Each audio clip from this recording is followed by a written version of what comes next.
संवरती जाए जीवन की राहें, संवरती जाए।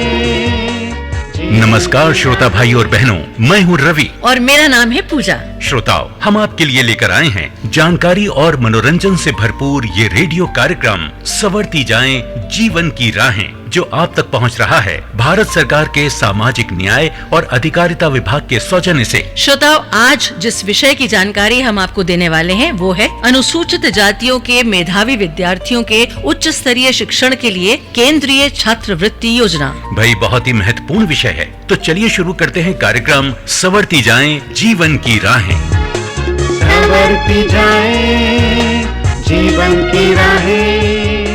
भाई और बहनों, समाज के कल्याण और अधिकारिता के लिए निरंतर प्रयासरत भारत सरकार के सामाजिक न्याय और अधिकारिता विभाग की अनेक योजनाएं हैं। इनमें से कई अहम योजनाएं अनुसूचित जातियों के छात्र छात्राओं की शिक्षा में सहायता के लिए चलाई जा रही हैं। और आज हम केंद्रीय छात्रवृत्ति योजना के बारे में बताएंगे, जो अनुसूचित जातियों के मेधावी विद्यार्थियों के उच्च स्तरीय शिक्षण के लिए शुरू की गई है। जी रवि, बल्कि अनुसूचित जातियों के जो परिवार बच्चों की उच्च शिक्षा का खर्च उठा पाने में असमर्थ हैं, उनके बच्चे भी बिना किसी आर्थिक बाधा के 12वीं कक्षा के बाद की पढ़ाई जारी रख सकते हैं, और इसमें उनका साथ देती है केंद्रीय छात्रवृत्ति योजना। और इसी योजना का लाभ उठाया अनुसूचित जाति की छात्रा शांता ने। एक गीत सुनने के बाद मिलते हैं शांता से। ये जिंदगी भी क्या क्या हमको दिखलाती है, सपनों की धुंधली राह में। ये जिंदगी भी हमें कहाँ लेके आ जाती है, एक अनजानी सी चाह में। जाने हमको क्या पाना है, सोचो क्या है अपनी मंजिल, समझाने से कब माना है, देखो करता जिद है ये दिल, छूने है तारे से। नमस्कार शांता, इस कार्यक्रम में आपका स्वागत है। नमस्कार, बहुत बहुत धन्यवाद। और आप दोनों को मेरी तरफ से बहुत बहुत धन्यवाद, और कार्यक्रम के सभी श्रोताओं को भी मेरा नमस्कार। बहुत खुश लग रही हैं शांता, और आपकी आंखों की चमक से लगता है भविष्य के बड़े बड़े सपने संजो कर रखे हैं आपने। इसमें कोई शक नहीं रवि जी, हृदय रोग विशेषज्ञ बनने का अरमान बचपन से रहा है, और अब मेडिकल कॉलेज में एडमिशन हो गया तो आगे की राह साफ नजर आने लगी है। शांता, जैसे कि आपने बताया आप एक गरीब परिवार से हैं और डॉक्टरी की पढ़ाई में तो बहुत खर्चा आता है, तो क्या आपको विश्वास था कि आप इस लाइन में आगे बढ़ पाएंगी? देखिए पूजा जी, शुरू में जब डॉक्टर बनने का सोचा था तब इन सारी बातों का अनुमान नहीं था, लेकिन बाद में समझ आया कि ये इतना आसान नहीं है। एक बार तो लगने लगा कि मुझे अपना इरादा बदलना होगा, पर फिर मुझे भारत सरकार की केंद्रीय छात्रवृत्ति योजना के बारे में पता चला। वो किस तरह? ऐसा हुआ रवि जी कि मैं 12वीं की बोर्ड परीक्षा की तैयारी कर रही थी, और अंदर ही अंदर मुझे इस बात की टेंशन थी कि मेडिकल लाइन में कैसे जा पाऊंगी। पर एक दिन, ए शांता! अरे भास्कर, तुम यहाँ? हाँ शांता, पर तुम कुछ परेशान सी लग रही हो। हाँ, बस ऐसे ही। लगता है भास्कर, मेरा डॉक्टर बनने का अरमान पूरा नहीं होने वाला अब। ऐसा क्यों? मैं पढ़ाई की फीस नहीं भर सकती। ओह, समझा। यानी तुम्हें केंद्रीय छात्रवृत्ति योजना के बारे में पता ही नहीं है। अरे शांता, ये छात्रवृत्ति तुम्हारे और मेरे जैसे अनुसूचित जाति के छात्र छात्राओं के लिए है, जो उच्च स्तरीय शिक्षण प्राप्त करना चाहते हैं। मतलब जरा ठीक से तो बताओ। सुनो, केंद्रीय छात्रवृत्ति योजना के अंतर्गत 12वीं कक्षा से आगे की पढ़ाई के लिए अनुसूचित जातियों के विद्यार्थियों को विभिन्न पाठ्यक्रमों के लिए छात्रवृत्ति दी जाती है। तुम सच कह रहे हो? अरे मैं झूठ क्यों बोलूंगा?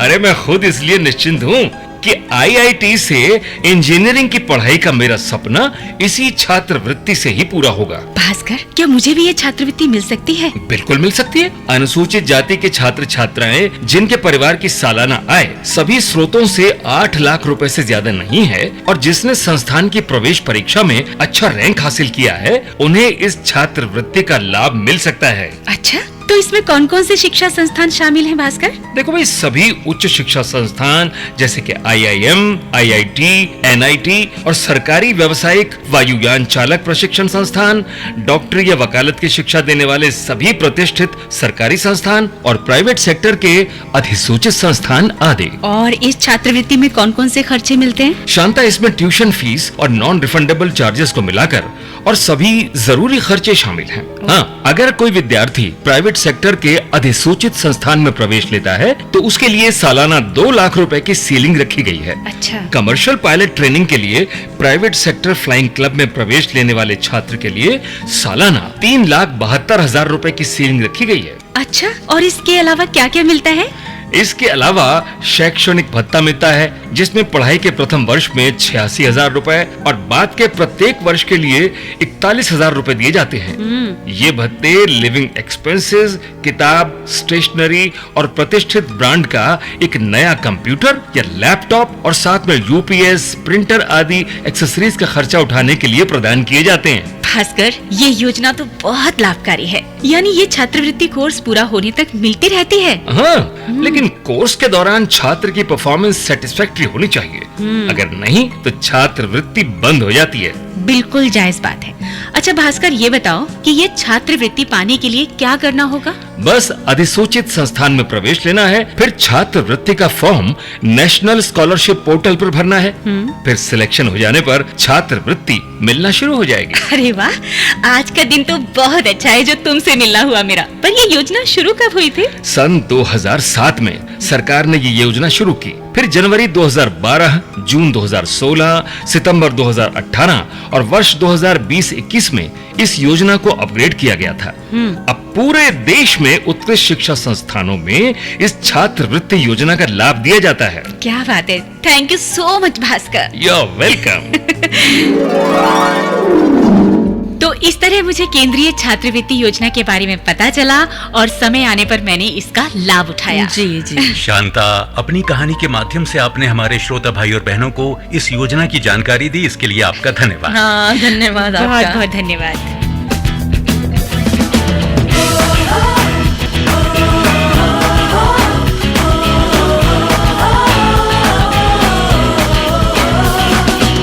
सोचा कहाँ था ये जो हो गया, माना कहाँ था ये लो हो गया।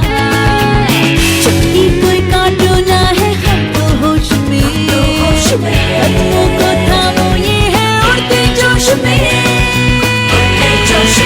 बादल पे पाँव है या छूटा गाँव है, अब तो भाई चल पड़ी। भाई और बहनों, इस कार्यक्रम के बारे में यदि आपके कोई सुझाव हों या इस योजना से संबंधित कोई जानकारी लेना चाहते हो तो इस पते पर अवश्य लिखें। संयुक्त सचिव, अनुसूचित जाति विकास, सामाजिक न्याय और अधिकारिता विभाग, शास्त्री भवन, नई दिल्ली 110001, फोन 23383853। इसके अलावा सामाजिक न्याय और अधिकारिता विभाग की वेबसाइट www.socialjustice.nic.in से भी जानकारी ली जा सकती है। और अब बात करते हैं इनामी प्रश्न की, जिसका सही उत्तर हमें प्रतियोगिता पोस्ट कार्ड या ईमेल पर भेजकर आप जीत सकते हैं 200 रुपए का नगद इनाम। और हाँ श्रोता भाई और बहनों, एपिसोड नंबर और मोबाइल नंबर लिखना न भूलें। उत्तर हमें 1 सप्ताह के अंदर मिल जाना चाहिए।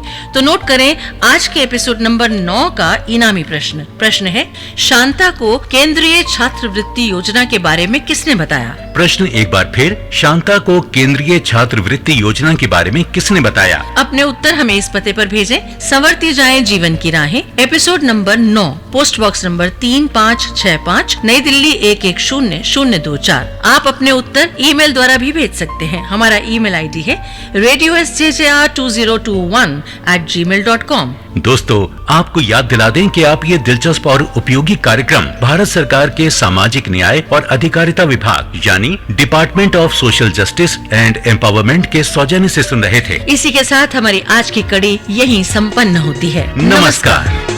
संवरती जाए जीवन की राहें, संवरती जाए जीवन की राहें।